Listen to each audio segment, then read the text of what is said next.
نبدأ بالصلاة على رسولنا الكريم محمد صلى الله عليه وسلم، فصلوا على خير البشر.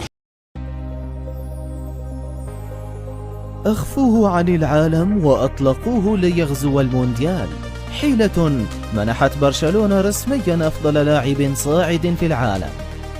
برشلونة لا يزال يختفي ثم يفاجئ الجميع بخطف الموهبة الأفضل على مستوى العالم، وهذا ما حدث حرفيا حين علم عشاق كرة القدم بأن أفضل لاعب في كأس العالم للناشئين والنجم الذي خطف كل الأنظار في بطولة إندونيسيا انضم إلى النادي الكتالوني بالفعل وبشكل رسمي، بعد حيلة ماكرة وجبارة استطاع بها مسؤول البارسا خطف نجم سينافس قريبا على جائزة الكرة الذهبية وسيحتل مكانة يامين يامال وأي جناح صاعد بموهبته وإمكانياته الجبارة، والتي جعلت كل الكشافين الذين سافروا إلى إندونيسيا لمتابعة كأس العالم تحت 17 عاما ينبهرون بقدراته ويضعونه على رأس توصيات التعاقد معه. ولكن في النهاية تفاجأوا جميعا بأنه لعب بالفعل مع برشلونة. فمن هو هذا اللاعب؟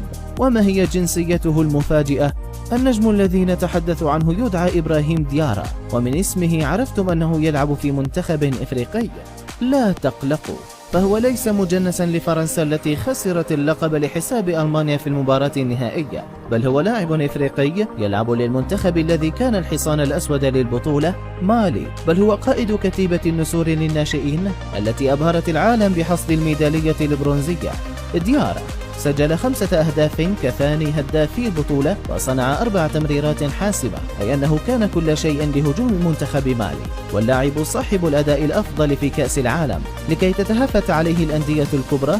ولكن المفاجأة كانت تأمين برشلونة لموهبته قبل عامين، نعم قبل عامين من كأس العالم، حين تواصل جوردي كرويف بنفسه مع عائلة إبراهيم ديارا وأجرى معهم اتفاقا سريا كتبه على صيغة عقد حمل توقيع والده بأن يبقى اللاعب الموهوب يلعب لنادي مدينته أكاديمية أفريكا فود، ولكن سيكون لبرشلونة أفضلية التعاقد معه في المستقبل حين يبلغ السن القانوني للقدوم إلى الفريق الكتالوني، في ظل اتفاق وقعته الإدارة مع الأكاديمية المالية لتخريج المواهب بتمويلها ماديا مقابل دعم قطاع الناشئين وأكاديمية لاماسيا بأفضل المواهب المالية، وبالطبع على رأسهم إبراهيم ديارا الذي سبق وزار بالفعل مرافق خوان جامبر وخاض حصصا تدريبية مع فريق الجوفينيل الخاص بالبارسا لكي يخوض التجربة ويتعرف على الأجواء تمهيدا لالتحاقه بالنادي الكتالوني في المستقبل.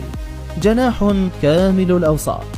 لمن لم يشاهد أفضل موهوب في قارة إفريقيا فعليه بالبحث عن ملخص لمساته في المونديال الأخير، فالنجم المالي يلعب كجناح أيمن وصانع ألعاب، يمتلك قدما يسرى دقيقة ومثالية، قادر على صناعة التمريرات الحاسمة وتسجيل الأهداف بالبراعة نفسها، يمتلك الرؤية والفنيات والقامة البدنية المناسبة حيث يبلغ طوله 180 سنتيمترا ويشبه في تكوينه البدني لاعب البارسا السابق سيدو كيتا، ولكن موهبته تفوق قدوته المحلية بشكل واضح، وتبقى فقط انضمامه لتطوير إمكانياته داخل أفضل مدرسة عناية بالمواهب في العالم ليستقبل العالم لاعبا خياليا جديدا يلعب لبرشلونة. إن أعجبك الفيديو لا تنسى الإعجاب والاشتراك في القناة.